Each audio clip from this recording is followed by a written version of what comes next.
Round 9 is in the books. It was another great one, and we're heading into Magic round here, and plenty to talk about with my squad, with the potential buys, the holds, and the sells, and what we want to do heading into the next bunch of rounds. So currently, I was mucking around with some trades. So sitting at 30 trades, got a 12.41 score last week, and that started incredibly well. I had, Hines and Wilton in the first one, then a couple of hundreds from my trade-in of Gutho, which was great, which I decided last minute when Turbo went down. I was like, do I pick Gutho? Do I just go for Jack Bird? Do I, play it that way? And decided to go for Gutho, and it was nice owning him in this one for three tries and a massive score over 100, along with Dylan Brown and his 100 there. So big scoring up top, and then we started going a little bit downhill from there, but it still ended up great there in that one. So 14.2 is the team value there, and I'm noticing now that it's very easy to get to sort of 18, 19 really strong players, and you're obviously missing out on potentially some of the top guys in certain positions, but you can get really good players across the board, and I think that's going to be the way across the buy period as well. We move into a season rank of 2,479, and my plan over the next few weeks will be to launch into that top 2,000. If I can get to that 1,000 this week, that would be great, with another couple of big scores, having only one guy out this week in Greg Marzu. So let's have a little look at that first, and potentially my trades, and then we'll go from there. But down the bottom here in the center wing, it's still a position I'm not too excited about, but how many players down there are doing well, apart from like Jermaine Osako, to be honest with you there? I continue to struggle with getting good scores out of the center wing. And Manu last week with a good one, and then him with a 63 this week was solid, but Greg with his 39, losing 54k. Might be on the chopping block this week, and someone I'm targeting, I think, will be Ronaldo Mulatalo. He's actually gone up a fair bit this year already, but he should be up a lot more. He's butchered 2 tries, and their next 3 games, I think, is really special for them. They've got Dolphins coming up, and then a few other lighter ones, and I think that the Sharkies could do really well, and I think Greg's going to be the one to make way for Ronaldo there. I brought in Johnson last week, and a 29 wasn't as great for him, but he's obviously going to have games where he does score well like he did the week before, and hence why he went up a little bit in price. Hammer is the one I'm very worried about at the moment, and he's gone down 50k last week, and even with a 47, obviously hasn't scored super well the last sort of 3 to 4 rounds. Only had the one decent one in there, and as I said, he's a little bit of a worry, but I don't think I'm able to get rid of him this week. It might be next week when he has his bye, or we hold through, all the way through till sort of round 15 or 16, and potentially move him on from there, because he does play 13 and 14, which are very important rounds there. Reece Walsh went down massive this week, and obviously down the week before after he was averaging close to 100 for the beginning of the year. He's had 2 low ones in a row, and I think Walsh is going to go this week for Jareem Buller. We're going to get his cash grab and get out of the Walsh game here for a little bit. He's done really well. He's made us some good cash and some good points, and I think it's time to do that so I can upgrade in other positions. Potentially here, I'm going to be bringing in Jermaine Hopgood, bringing him back into my squad, and he will go for, I think, Murdoch Masila is probably going to be the man to make way at this point, given he's now a bench guy and likely to be out of the squad come when Jaden Sewer returns. So I think Murdoch Masila straight to Hopgood. I will then play him. I think Smithy's going to be out, so I'll move that reserve there to Hopgood, and then I'll be reserving Welchie back into that squad again now that he's had his bye, and it'll be Welch, Preston, and then Cleary and Hopgood I think will be the play, and I'll leave Buller as a non-player just to make some cash.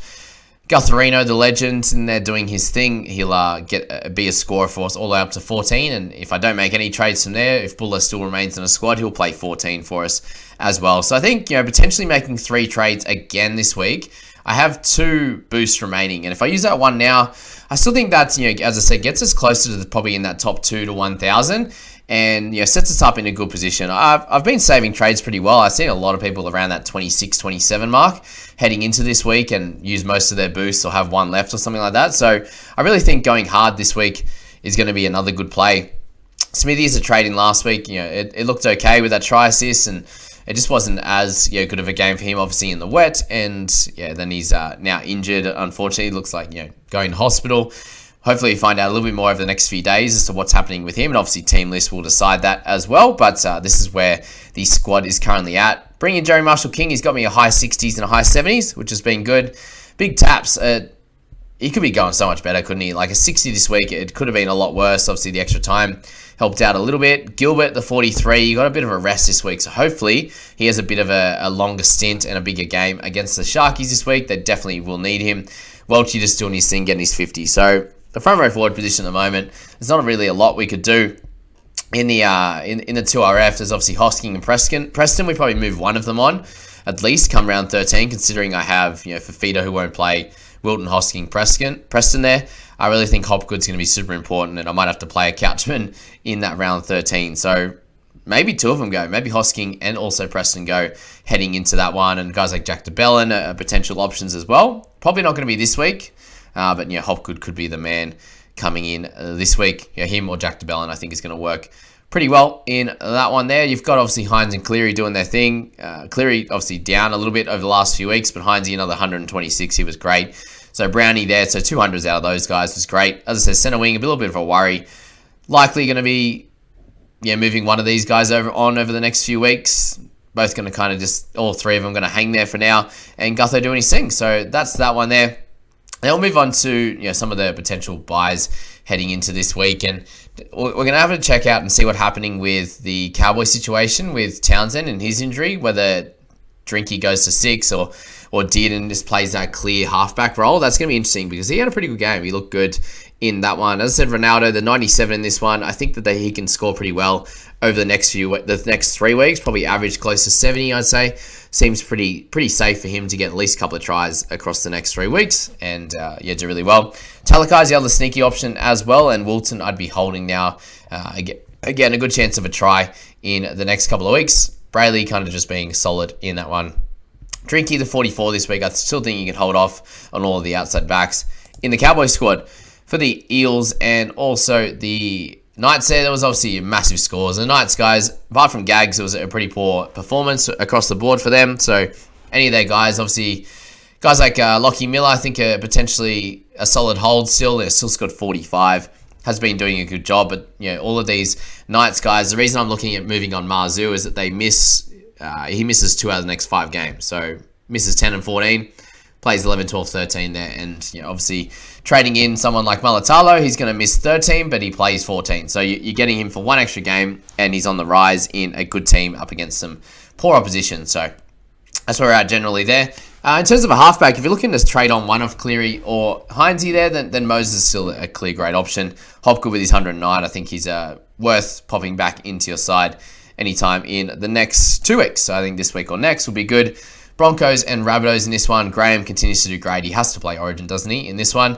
Latrell Mitchell, another 96. So if you traded Walshy to Latrell a few weeks ago, I think one of them, they've got about the same score, and then Latrell's just absolutely dominated from there. So yeah, he wins that round, that's for sure. And the Broncos, just a bit of a shocker all round for them. No one really of target in their squad there. Keep an eye on Totola. He's going to be pretty cheap across the next few weeks. So I'd probably look at him one more week before you make a decision on him. And Cook's been pretty average as well. So bit of a strange one across the board there for some of those bunnies. And Cam Murray, if you're looking at him, I think he's a potential sell as well. Whiten with the big one here. Corey Horsburgh, he's another sneaky one that's at an okay price there if you want to look at Corey after the amount of big offloads and big minutes he's playing over the last 3 weeks. He's been great, and you should be considering him for sure.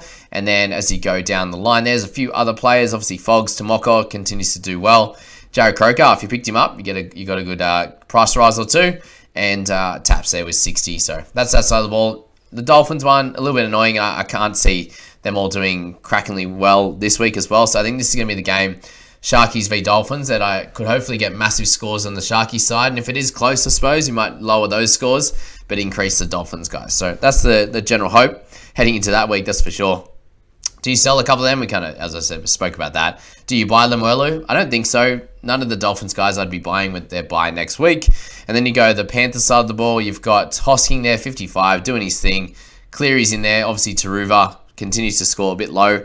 Surely there's a game or two where he scores some tries. Like, it's got to happen eventually. And the Tigers side's an interesting one. Like, people have been talking about Happy Coruscant. He's obviously doing a solid job. Not a big score in this one, even with the line break. So I wouldn't really be touching anyone apart from Buller at 200k to get to that price rise. And yeah, just a low game across the board. In the wet, guys, obviously Most of these games from here aren't going to be in that type of condition, so yeah, hopefully they can all improve from there. And then Warriors and the Roosters, Adam Fanua-Blake, big minutes for him. Niokore was solid. Curran, again, spoke about him last week, probably avoiding him in this one. If you held Egan all this time, I traded him last week. He outscored Smithy, but it is what it is. I needed that cash, which worked out okay. But Ale was solid if you picked him up. Bunty Afo, we spoke about, didn't perform as well as you'd like. Butcher Brothers are king on the other side. Manu, just get him in your side. Teddy, he's been fine. But you're not someone clearly you want to be jumping at this point. And the last one, the Dragons, and also the Doggies there. There was some decent scores. As I said, DeBellin was really solid, and he's had a pretty solid price if he can get to around that 60 to 65 average week in, week out. And then Benny Hunt, did he sing Bird? If you picked him up, he just seemed very disinterested. I think he'll be better for that run. I don't think he can get that. The lowest tackles and lowest run meters he's had for the year was that week there. Big shout out to Braden Burns. He's got a high grade MCL injury, and he played out that game and got 106. So that's wild. If you had him, great. Like, you got good scores out of him. Time to move him on now.